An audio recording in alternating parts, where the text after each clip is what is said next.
नमस्कार मित्रांनो, डॉक्टर सारंग देवरे. आज आपण ऐकणार आहोत टोटल हिप रिप्लेसमेंट खुबा बदलणे शस्त्रक्रिया याबद्दल. ही शस्त्रक्रिया का करावी? ज्यांचा अपघातानंतर, इन्फेक्शन नंतर, एव्हियनमुळे, अतिमद्य सेवन, खूप जास्तीचे स्टेरॉइड्समुळे, वातामुळे किंवा अनेक काही कारण आहेत जिथं कॉन्ड्रोलायसिस वगैरे असे स्पष्ट उत्तर न देता येण्यासारखे सुद्धा काही कारणं असू शकतात, ज्याला आपण इडिओपॅथिक हा शब्द वापरतो. त्या परिस्थितीत खुब्याचा गोलाकार चेंज व्हायला लागतो, त्याचा रक्तपुरवठा आटायला लागतो, त्याचा पडदा जो असतो वाताच्या कक्षेमध्ये असताना वाताचा जर रुग्ण असेल तर त्याचा पडदा बेसिकली बाधा होते आणि तोच बेसिकली कार्टिलेज इरोड करायला लागतो.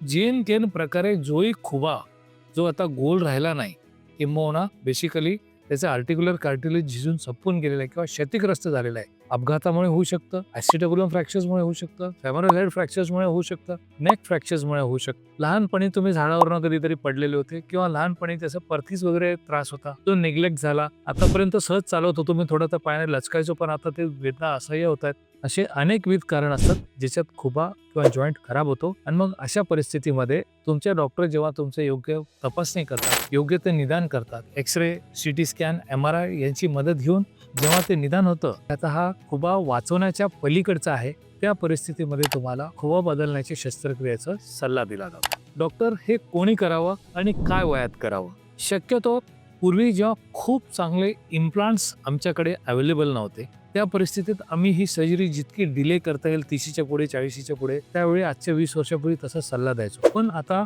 खूप नवीन आणि सुंदर इम्प्लांट्स अवेलेबल झालेले आहेत, ज्याच्यामुळे अगदी कमी वेळेत पेशंट पूर्वपदावर जाऊ शकतो. अशा परिस्थितीमध्ये अगदी विशित सुद्धा त्या पेशंटला अपंग न ठेवता आपण खुबा बदलण्याची शस्त्रक्रिया करतो.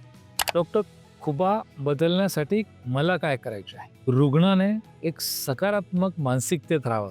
किंवा एवढं मोठं ऑपरेशन डॉक्टर करणार आहेत, माझे ह्या नातेवाईक नाही म्हणतायत, ते नातेवाईक नाही म्हणतात, ते म्हणतात तुझं अजून काहीच वय नाही.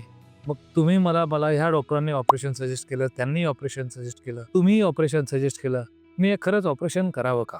एक लक्षात घ्या, डॉक्टरकडे कधीही उपलब्ध असलेले ते सगळे पर्याय आम्ही पेशंटशी डिस्कस करतो आणि त्या डिस्कशनपैकी किंवा आमच्याकडे उपलब्ध असलेल्या पर्यायापैकी तुमच्यासाठी जो सर्वोत्कृष्ट अवेलेबल पर्याय असेल तो आम्ही तुमच्यापर्यंत सजेस्ट करतो.